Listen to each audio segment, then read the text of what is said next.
Hello everyone, I'm Raíssa and I'm bringing you now a new podcast of the blog Softball Now. This Saturday morning here in Natal, the temperature is 31 degrees Celsius, but it really feels like 33 degrees Celsius, so it's really hot. We have only 48% humidity, so dry, that's not normal for the city, but that's what we can expect around here, that the summer is going to be really hot because right now we have spring. So springtime is like this. We can only imagine how hot summertime will be. Well, today with this topic about the recount of votes in the USA, and I say it's explosive because as Karl Marx said, history repeats itself, first as tragedy, second as farce. And all my life I've seen Brazil kind of copying what happens in the USA, but right now I can experience this new thing that the United States is repeating what happens in Brazil. And it seems like the same story, and we don't know if the ending is going to be the same.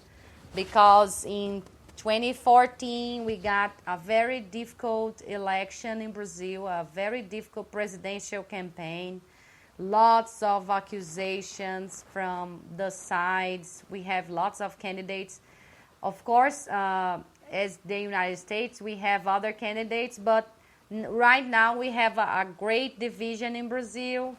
Most people would vote for either for PT, the party that was the Labour Party here, that Dilma was the representative of this party on the last presidential campaign, or would vote for PSDB, that is a kind of social democracy, but it's kind of a center party.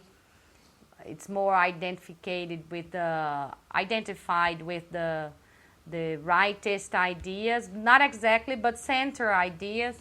And Aécio Neves was the main representative of this party. So most of the people would vote for one or the other last elections, and we have two other candidates that were strong too. But the idea was this division. And the elections finished. Dilma was re-elected, but half of the country was not happy with that. And I can't say if it was really half of the country because we have only half of the people voting.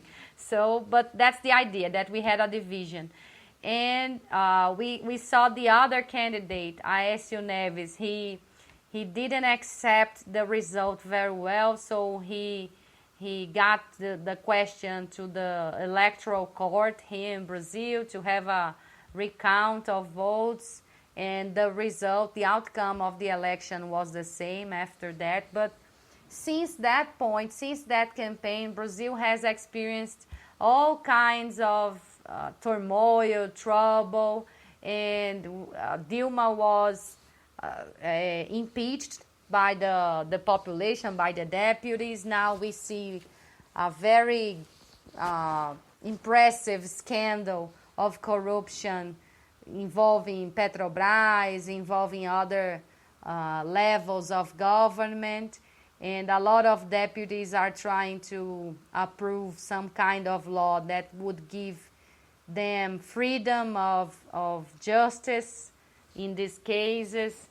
But we still experience this atmosphere that we have a battle going on, that we have rightist and leftist ideas fighting to get the power, to get to the government.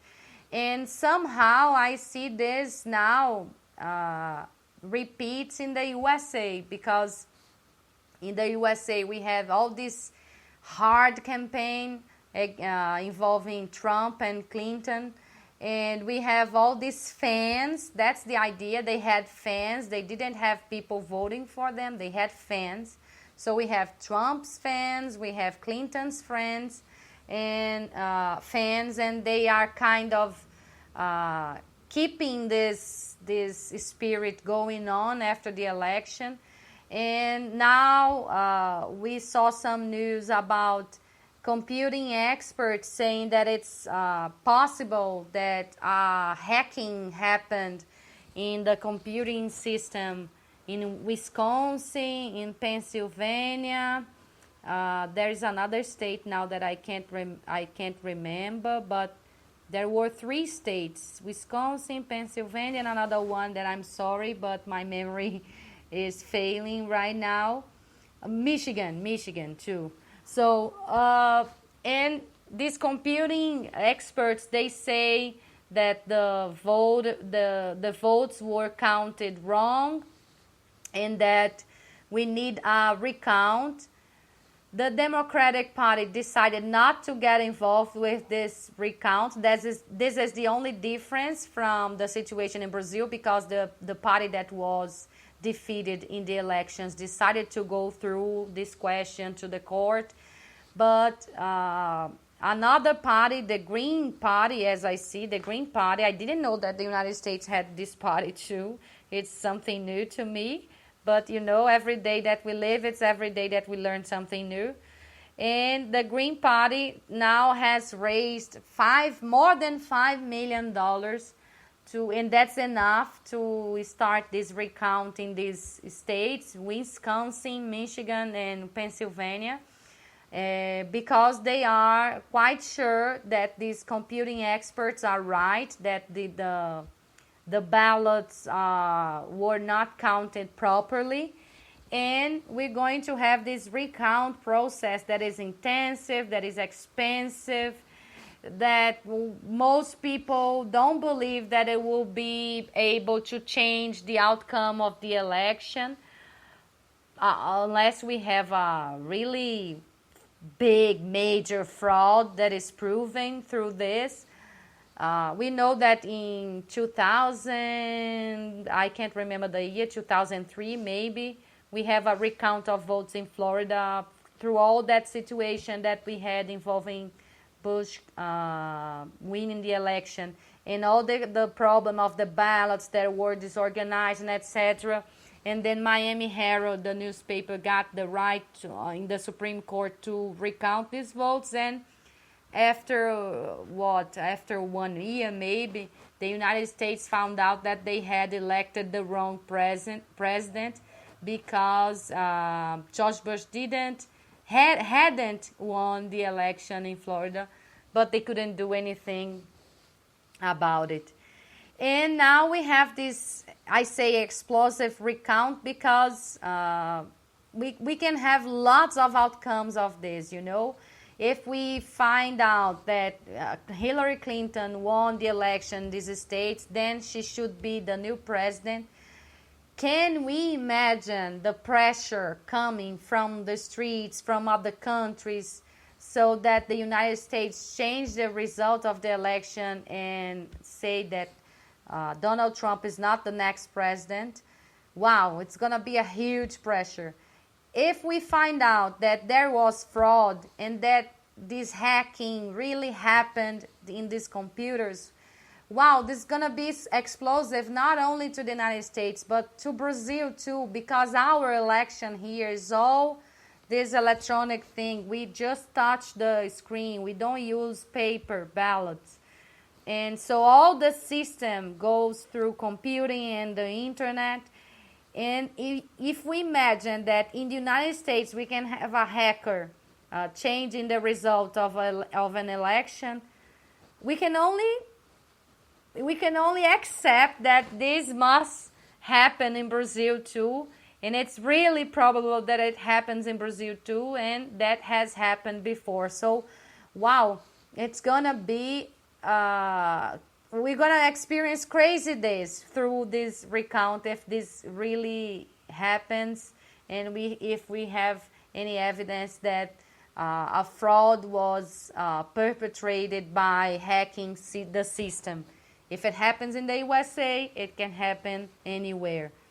And we can also have the result that the recount was just something useless because the result was right.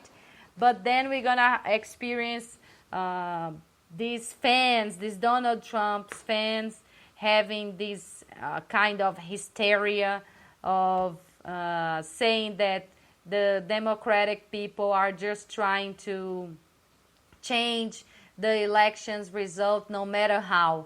So, it is explosive either way. Either way that you see this, any kind of view you have about that, you see that this represents a great potential to threat a democracy, to threat the stability of countries as the USA and Brazil.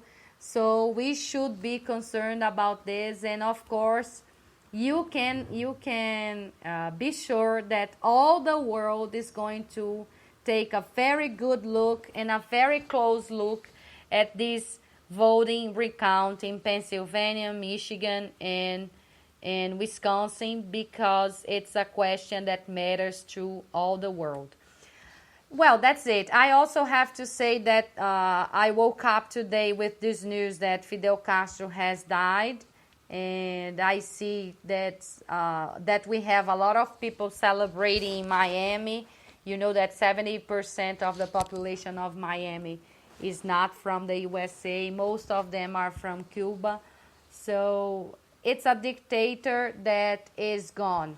And of course, we shouldn't celebrate anyone's death, but it's impossible not to remember that Fidel Castro represents a system, represents a government that has brought lots of suffering to a lot of families, not only in Cuba, but all around the world, because it affects a lot of people all around the world. All this idea of communism and socialism and capitalism fighting, it has reflections all over the world. So I just wanted to say that at least we have one dictator less in the world, if I could say so. So guys, I invite you to listen to this podcast tomorrow at 10 a.m. when we're going to talk about soccer in Brazil, especially in Natal. On Friday at 7 p.m., we're going to talk about other subjects, as we're talking now about elections. Elections in the USA are a topic that we're going to experience maybe for a long time because of all these reflections in the world. But I hope this is the last one that I have on this. And if you want to follow just this English podcast or this podcast in English, next Saturday at 11:30, I'll be here waiting for you. Okay? See you there. Have a nice weekend and a nice week, guys.